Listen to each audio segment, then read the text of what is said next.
Mutton curry తయారీ విధానం చూద్దాం. దీనికోసం మనం ముందు మటన్ శుభ్రంగా 1-2 సార్లు వాష్ చేసుకొని ఒక ప్యాన్ పెట్టి ప్యాన్లో ఆయిల్ వేసుకొని చిన్న దాల్చిన చెక్క ముక్క, ఒక 5-6 లవంగాయలు, 4 యాలకులు, ఒక బిర్యానీ ఆకు తుంపు వేసుకోవాలి. బాగా వేపుకొని ఈ వేగిన దాంట్లో మనం జీలకర్ర కానీ షాజీరా కానీ రెండిట్లో ఒకటే. జీలకర్ర వేస్తే షాజీరా వేయకూడదు, షాజీరా వేస్తే జీలకర్ర వేయకూడదు. ఒక పెద్ద ఆనియన్, 3 పచ్చిమిర్చి, ఇవి బాగా ఫ్రై అయిన తర్వాత ఒక టేబుల్ స్పూను అల్లం వెల్లుల్లి paste, ginger garlic paste already నేను పేస్ట్ చేసి పెట్టుకున్నాను. పసుపు ఉప్పు కలిపి అదే వేస్తాను. ఈ స్టేజ్లోనే మనం కొంచెం కర్డ్ అనేది యాడ్ చేసుకోవాలి. జింజర్ గార్లిక్ పేస్ట్ ఫ్రై అయిన తర్వాత బై మిస్టేక్ మర్చిపోయాను కాబట్టి మటన్ యాడ్ చేసిన తర్వాత అలాగనే యాడ్ చేసుకోవచ్చు. ఆయిల్ బాగా పైకి ఫ్లోట్ అయిన తర్వాత మటన్ వాష్ చేసి పెట్టుకున్న మటన్ యాడ్ చేసి, ఈ తెల్లకాయలు కిడ్నీలు ఉన్నాయి కదా, వీటిని పక్కన పెట్టి కూర వాటర్ పోస్తాం చూసారా, అప్పుడు యాడ్ చేసుకోవాలి. ఫస్టే వేసుకోవడం వల్ల చెదిరినట్టే అయిపోతుంది. ఇందులోకి మనం ఒక పేస్ట్ని ప్రిపేర్ చేసుకోవాలి. 1 స్పూను పుచ్చపప్పు, 1 స్పూను గసగసాలు, ఇందులోనే ఒక 10 జీడిపప్పులు, ఆ క్లిప్ మిస్ అయింది.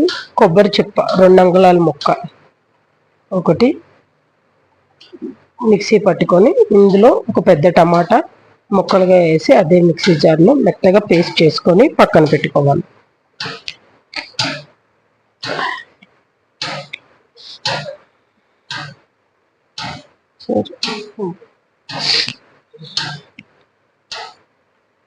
నేను ఇప్పుడు కేజీన్నర మటన్ తీసుకున్నాను. చిన్న టమాటా అయితే 2, పెద్ద అయితే 1. మటన్లో అలా వాటర్ అంతా రిలీజ్ అయ్యింది. వాటర్ మగ్గేంత వరకు ఉంచి ఇందులోనే కొంచెం 1 టేబుల్ స్పూన్ కర్డ్ యాడ్ చేసుకున్నాం. ఇది ఆయిల్లో వేపితే ఇంకా టేస్ట్ చాలా బాగుంటుంది. ఇలాగైనా వేసుకోవచ్చు. ఆ వాటర్ అంతా ఇంకిపోయిన తర్వాత ఒక లోటా నీళ్ళు వేసి వాటర్ మొత్తం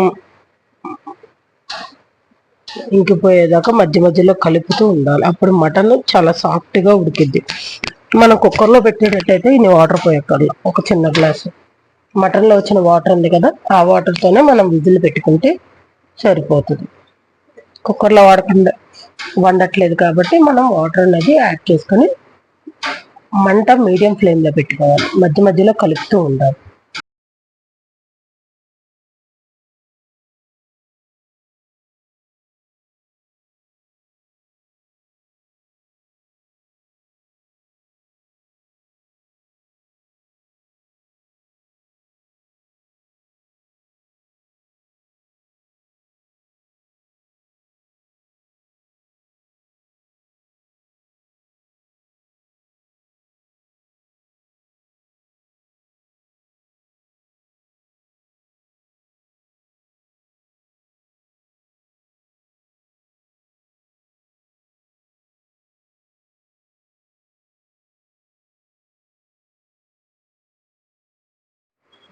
నిదానంగా ఇలా వండుకుంటేనే నాన్ వెజ్ కర్రీస్ టేస్ట్ బాగుంటుంది, హడావిడిగా వండడం కన్నా. ఆయిల్ చూసారా, వాటర్ అంతా ఇంకిపోయి స్పైస్ మనకి సరిపడినంత, పచ్చికారం అంటారు దీన్ని, అది మన స్పైస్ని బట్టి మనం యాడ్ చేసుకోవాలి. యాడ్ చేసుకొని వెంటనే మనం మిక్సీ పట్టుకున్న పేస్ట్ ఉంది కదా, అది వేసి సాల్ట్ చెక్ చేసుకోవాలి. ఈ స్టేజ్లో సాల్ట్ చెక్ చేసుకొని, ఆల్రెడీ వాటర్ పోసినప్పుడు సాల్ట్ వేసుకోవాలి. ఓకే, సాల్ట్ చెక్ చేసుకొని వేసి దగ్గరికి మగ్గనివ్వాలి.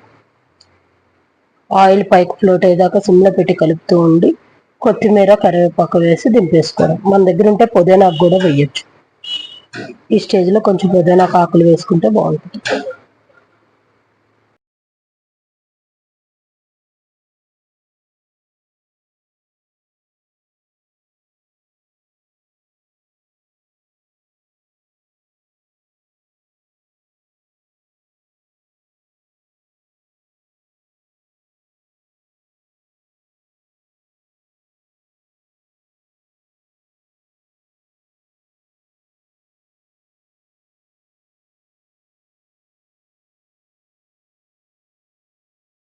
బాగా పైకి ఆయిల్ ఫ్లోట్ అయిన తర్వాత ఇందులో పొడి మసాలా, 1 స్పూను ధనియాల పొడి, 1/2 స్పూను జీలకర్ర పొడి, జీరా పౌడర్, 1/2 స్పూను మిరియాల పొడి, 1 స్పూను గరం మసాలా వేసి పైకి ఒక ఉడుకు రానివ్వాలి.